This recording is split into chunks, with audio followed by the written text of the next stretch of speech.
ഇതാണ്. ഇതൊക്കെ ഇവിടെ വരുമ്പോൾ സൂക്ഷിക്കണം കേട്ടോ. ഇതിലിവിടെ വെള്ളമാണ്. ഈ ഈ വേലി പോലെ, ഇരുമ്പിൻ്റെ വേലി പോലെ കെട്ടിയേക്കുന്നത്, അതിൻ്റെ അപ്പുറം വെള്ളമാണ് കണ്ടോ. ഇവിടെയാണ് ചീപ്പിൻ്റെ മൂടം അങ്ങനെ പറയും, ചീപ്പിൻ്റെ പാലം എന്ന് പറയും. ഇവിടെ ഷട്ടർ, വെള്ളം കയറുമ്പം ഇവിടുത്തെ ഷട്ടർ താഴ്ത്തി വെക്കുന്നു. അന്ന് ഈ പാലത്തിൽ കൂടെ ഒരു വണ്ടി അങ്ങോട്ടും പോകത്തുള്ളൂ. ഇത് കണ്ട വെള്ളമാണ് താഴെ. ഇത് വെള്ളം കൂടുതൽ വരുമ്പോൾ ഷട്ടർ താഴ്ത്തി വെക്കും. അപ്പോൾ അതിലേ പോകത്തുള്ളൂ. അവിടെ ഒരു ട്രെയിൻ പോണ പാലവും അവിടെ നിന്ന് കാണാൻ പറ്റും. ഇതുണ്ടോ, നല്ല വെള്ളത്തിന് നല്ല സ്പീഡാണ്. ഈ വണ്ടിയിൽ നിൽക്കുന്നതുകൊണ്ട് ഇങ്ങനെ അധികം കാണാൻ പറ്റില്ല. അപ്പോൾ മഴയൊക്കെ വരുമ്പം ഇത് ഷട്ടർ താഴ്ത്തി വെക്കും, ഒത്തിരി വെള്ളം കയറാതിരിക്കാൻ വേണ്ടി. അപ്പുറം സൈഡിൽ നിന്നും വരുന്നുണ്ടല്ലോ, അപ്പം അങ്ങനെയൊക്കെ അടച്ചു വെക്കും. പിന്നെ ഷട്ടർ പൊക്കും. അങ്ങനെയൊക്കെ ഉള്ളതാണ് ചീപ്പിൻ്റെ പാലം. ഇവിടെ എത്രയോ വർഷങ്ങളായിട്ടൊരു ആനയുടെ ഒരു ഇതുണ്ട് കേട്ടോ. അതിനകത്ത് ക്യാഷൊക്കെ ഇടും എല്ലാവരും.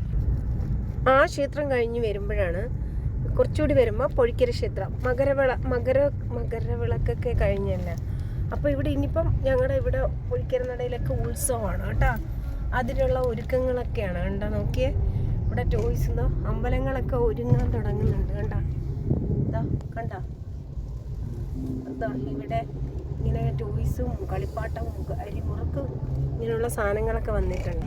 സത്യം പറഞ്ഞാൽ ഇപ്പോൾ സമയം 3:30 മണിയൊക്കെ കഴിഞ്ഞ് ഞങ്ങൾ വിശന്നിട്ട്. അത് കഴിഞ്ഞാണ് ഞങ്ങളുടെ ഇവിടുത്തെ പള്ളി ഉണ്ടോ. പള്ളിയിൽ വായന നടക്കുന്നുണ്ട്, അല്ല ക്ഷേത്രത്തിൽ വായന നടക്കുന്നത്, പള്ളിയിൽ കണ്ടോ ബാങ്ക് വിളിയുണ്ട് കേട്ടോ. ഈ കടയിൽ നമുക്ക് പൊരിപ്പ് മേടിക്കും. നമ്മൾ പൊരിപ്പൊക്കെ മേടിച്ചിട്ട് വന്ന് അത് കഴിഞ്ഞതാണ്ട് ഫ്ലോർക്കോ ആണ് കേട്ടോ. മുമ്പ് ഒത്തിരി ആൾക്കാർ ജോലി ചെയ്തതാണ് കയർ ഫാക്ടറി. ഇപ്പോൾ അതൊക്കെ പോയി. കണ്ട ക്ഷേത്രമായിട്ട് ക്ഷേത്രത്തിലെ ഉത്സവമായിട്ട് മുറുക്കൊക്കെ വെക്കാൻ വരുന്നുണ്ടോ. അതാണ് ആ ഫ്ലോർക്കോ. അങ്ങ് അവിടെ മുതൽ ഇവിടെ വരെ ഉണ്ട്. രാവിലെ 8 മണിക്ക് ഡ്യൂട്ടിക്ക് എല്ലാവരും കയറും. 5 മണിയാകുമ്പോൾ അലാറത്തോടു കൂടി ഡ്യൂട്ടിക്ക് കയറും.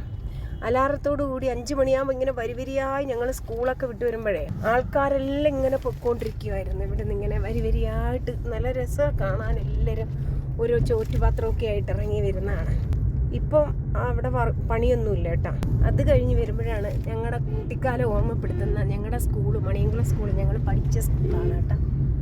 കണ്ട ഞങ്ങളുടെ സ്കൂളുകൾ. ഇപ്പം ആ സ്കൂളൊക്കെ കാണുമ്പോഴേ നമ്മളന്ന് പഠിക്കാതിരുന്ന വിഷമം കൊണ്ട് നമുക്ക് തന്നെ കരയാൻ തോന്നുന്ന പോലെ, വെറുതെ കരയാൻ തോന്നുന്ന പോലെ ഒരു തോന്നുന്നു.